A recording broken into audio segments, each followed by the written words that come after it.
Sa tuwing tayo'y magkakalayo,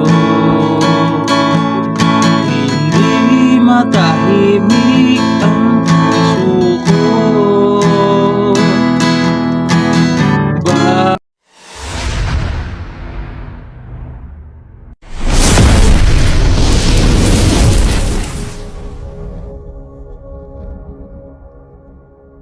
Hello mga ka-idol! So ngayon meron na naman akong ituturo sa inyo napakagandang kanta. Ang title pala nitong kanta ay yung Basta't Kasama Kita by Dingdong Abanzano. So napakaganda ng kanta na to mga ka-idol. Meron nga lang siyang mga bar chords, no? Pero alam ko naman kayang-kaya nyo yan. Praktisin nyo lang palagi yung bar chords, no? Para wala kayong iwasang kanta. So dito muna tayo sa kanyang strumming. So strumming natin is ganito lang.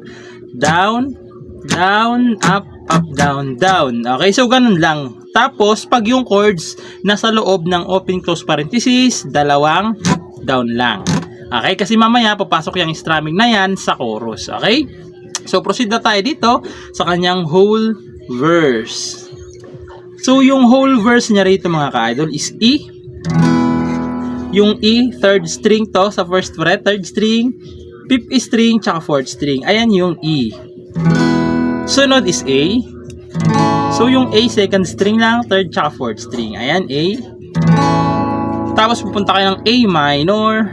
So, yung A minor, second string to. Fourth string to, third string to. Ayan, A minor. Tapos, babalik kayo ng E. Okay? Pagkatapos niyan, pupunta naman kayo ng C sharp minor. So, ito yung sinasabi kong bar chords. Yung C sharp minor, nakabar siya 4th fret. 1, 2, 3, 4. Nakabar siya dyan. So, dito naman sa 5 ay second string. Sa 6 naman ay 4th string tsaka 3rd string lang. Okay? Ayan yung C sharp minor.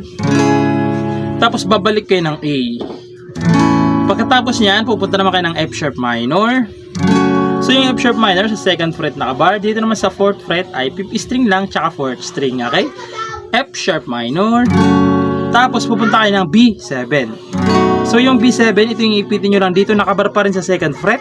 Sa 4th ay 2nd string lang. Tapos 4th string, okay? Ayan yung B7. Okay? So, yung mga chords na yan, 2 times yung gagawin, okay? 2 beses yung gagawin. So, sasampulan ko kayo para mas maintindihan nyo, no? So, ganito siya kapag kinantahan. Sa tuwing tayo'y magkakalayo, hindi matahimik ang puso ko.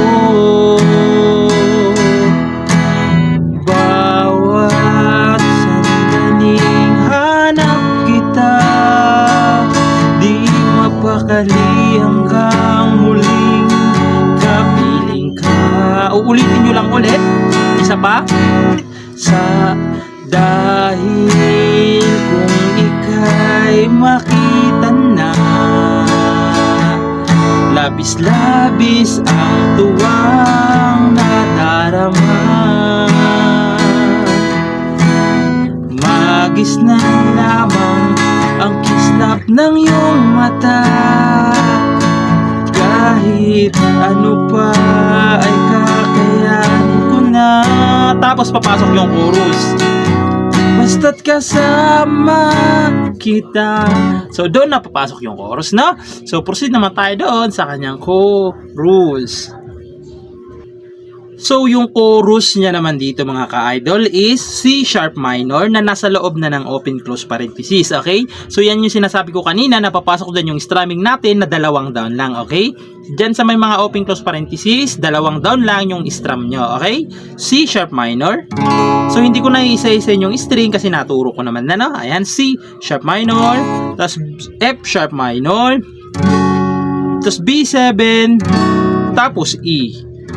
Okay? Nasa loob ng open close parenthesis yan. Tapos pupunta kayo ng A. Nasa loob rin. Tapos babalik kayo ng E. Nasa loob rin. Tapos D. Nasa loob din. Tapos B7. Nasa loob rin. Okay? Pagkatapos nyan, pupunta lang ulit kayo ng C sharp minor. Nasa loob rin. F sharp minor. Nasa loob. B7. Nasa loob. E. Nasa loob. Tapos A. Nasa loob rin. Tapos E. Nasa loob, tapos F sharp minor na nasa loob rin, tapos B7, tapos E. na wala ng open close parenthesis. Okay? Ilan yung walang open close parenthesis. Okay? So kung mapapansin nyo dyan mga ka-idol, yung pangalawang ulit is wala lang din. No? Kaya ko hiniwalay para hindi kayo malito. Kasi dun sa unang pasada ng chorus, mayroon siyang D. Sa pangalawa, wala na. No? Okay?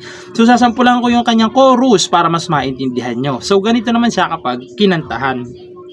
Basta't kasama kita, lahat magagawa, lahat ay maiaalay sa'yo. Ulit lang. Basta't kasama kita, walang kailangan pa, wala nang hahanapin pa, basta kasama kita. Okay? Pagkatapos niyan, papasok yung interlude. Okay? So, yung interlude niya naman dito mga ka-idol is A. Nasa loob na ng mga open close parenthesis yung interlude natin na A, F sharp minor, nasa loob rin, D, nasa loob din, tapos B7 na nasa loob rin. Okay? So, sasampulan ko yung patutugtugin ko na lang yung interlude, no? Tutugtugin ko lang. So, yung interlude, A, F sharp minor, D, B7. Tapos, papasok ulit yung second verse. Okay? So, yung same kanina na sinabi ko na pang whole verse, yun na yun. Okay? Papasok yung giliw, sana ay ikaw na nga. So, doon yun. Papasok ulit yun. Okay? So, ayun lang. Sana nagustuhan niyo yung tutorial natin. And ayun lang. Bye-bye!